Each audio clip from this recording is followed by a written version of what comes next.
Hmm. Hey folks, Vito Wolf here. Welcome to my channel and welcome in my leather workshop again. Today I want to talk a bit about the Joker Ranger knife, which I got recently and which I am testing on our farm. And it is a nice little 11 centimeter all-purpose knife, I would say, with this nice walnut handles, and it is made from this Scandinavian 14 C28N knife steel. It has a nice flat grind, so I was looking for an all-around belt knife, and I wanted to get the Nesmuk, the Joker Nesmuk, but I found this one, this Joker Ranger, and yeah, it is very well made leather sheath, in my opinion. Comes with this dangler here and this hook, but there was no option with the Firesteel loop available. I mean, there are around, but not at the shop I purchased this knife. So that's what I want to do today, is attach a fitting Firesteel loop on that.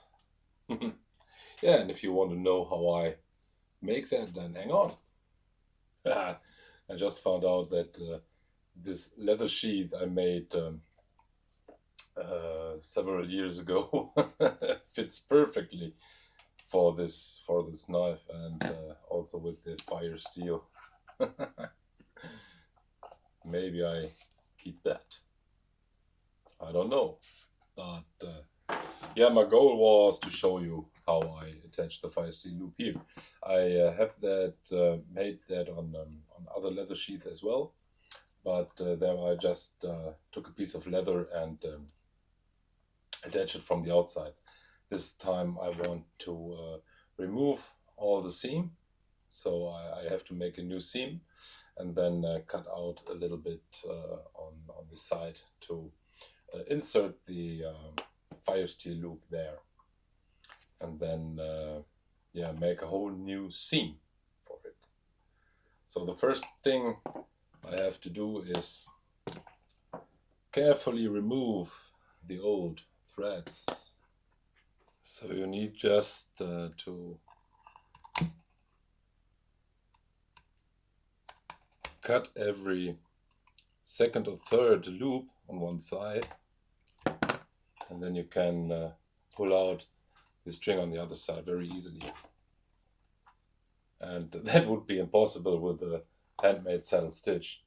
I mean, obviously, these companies sell, or this company in particular, sells their knives for a rather good price, in my opinion. So you can't expect them to hand stitch every sheath.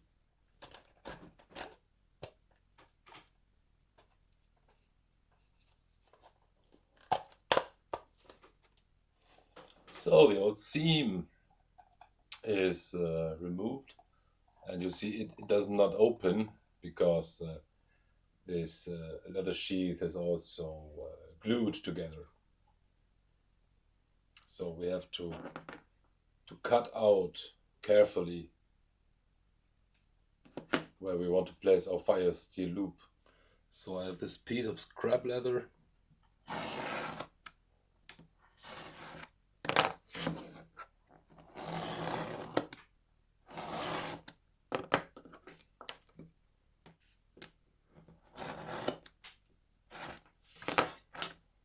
And then I had not a piece of leather in this color of that sheath, so I look up if I have a proper color to dye that piece of leather.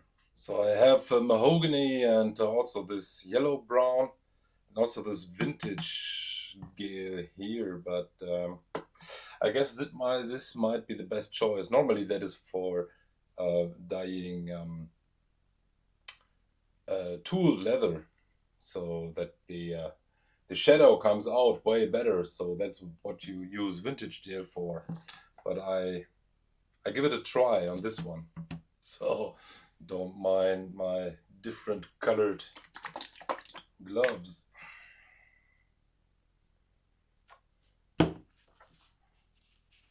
Ah, yes, that might work.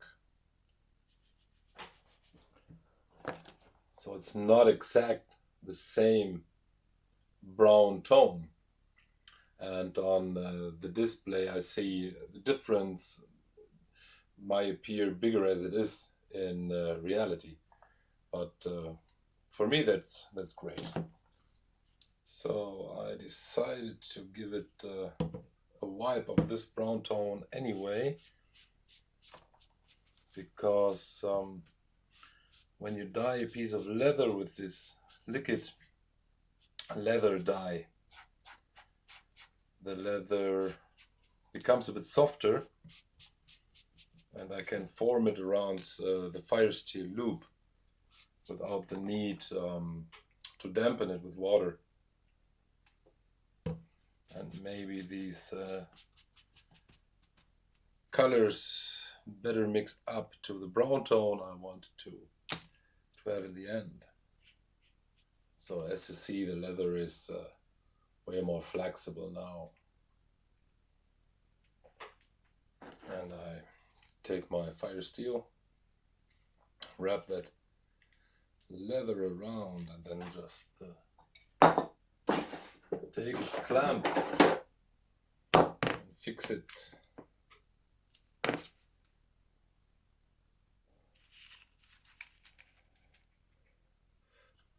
So in the meanwhile, we can think about which height this Firesteel loop should sit, because I don't want the knob or the handle of the Firesteel loop looking above the leather sheath. I don't want to have it too low on the sheath. I guess this is a good height for it, and I will mark the distance.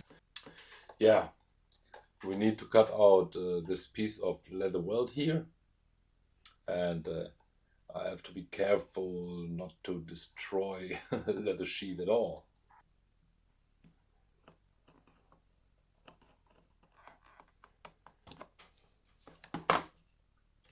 So that was the easier part.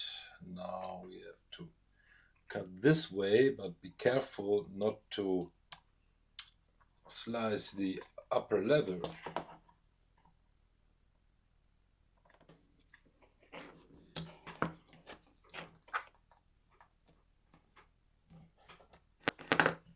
So there we are. And this welt is not a piece of scrap leather, it's just glued leather powder or something.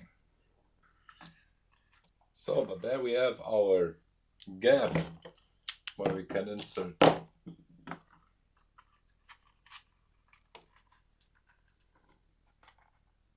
Firesteel loop. What I want to do now is punch the holes for the seam into the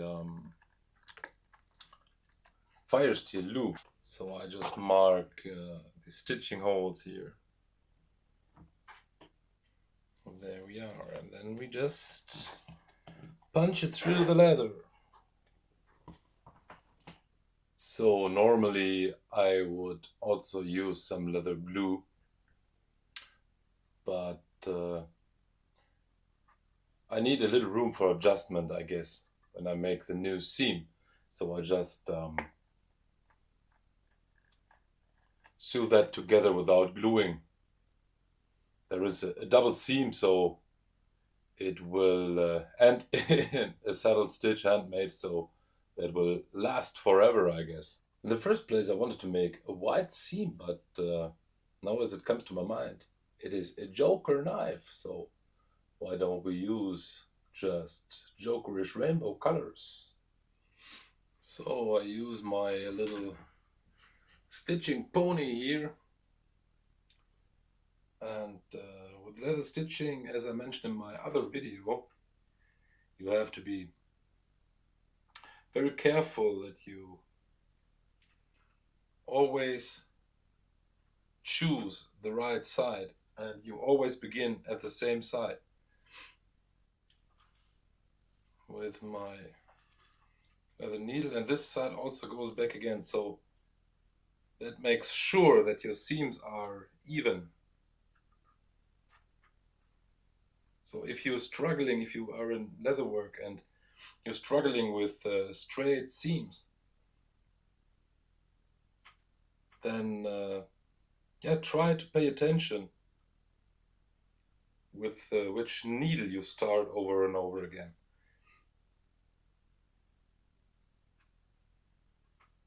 Sometimes it's that simple. And you also have to pay attention that you don't stitch through the thread when you come with the needle from the other side. When you pull the threads, don't bring too much tension on it, because it will keeps the stitching holes open. So you want a firm seam, but don't be too rough and pull too much force on it. So when we reach the top of the seam, we just go back 2 or 3 holes. So when you work with a natural linen thread or something, you have to make a knot inside the seam, but these are artificial threads, so made from polyester or something. So we just can cut them off, and then we can, with a lighter, we can melt the ends.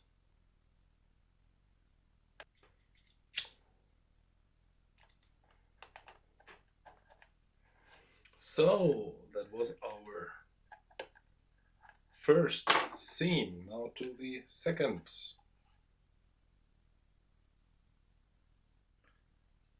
Another tip I have for you when you work with these multicolor threads or rainbow threads, make sure when you have one color that this is in the center of the seam, because otherwise, I don't know if you can see it properly on the cam, otherwise the seam on this side would change the colors, and it looks more natural that way.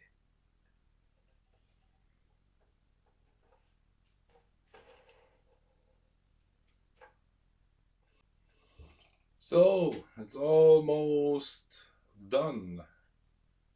I love that style. So the last thing we do is close the seam a bit with a hammer. So that's it.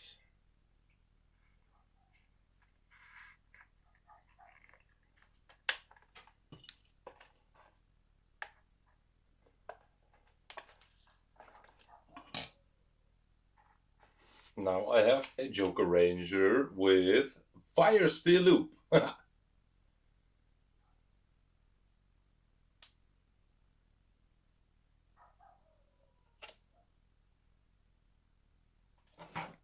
So yeah, I hope you liked this little making of, or tutorial, or whatever you might call it, and definitely this is an upgrade to this Joker knife, and I will use it few more days or weeks maybe, and then I will make a review about that knife, I guess. So I did this Firesteel loop thing also on another sheath here from this Peltonen M07 full tang, but I did that on the outer side, because there is no weld in these Peltonen sheaths, and I'm not that happy with that solution.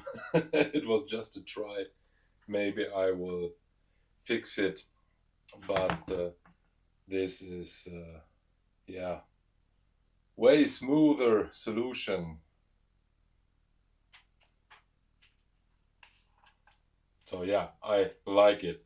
And if you want to know more about knives, about crafts, wood crafts, leather crafts, about homesteading, then yeah, subscribe my channel and hit the bell button so you don't miss a new video of mine. And I can recommend you our last video from Martin from Sweden and me. We did a small challenge making a Firesteel from scrap and with rather simple tools. And he had another approach than me. And yeah, look at his channel, look at the last video, I linked it there. And yeah, feel free to leave a comment. I would looking forward to know your opinion. And now I wish you a nice day. And yeah, see you later, guys.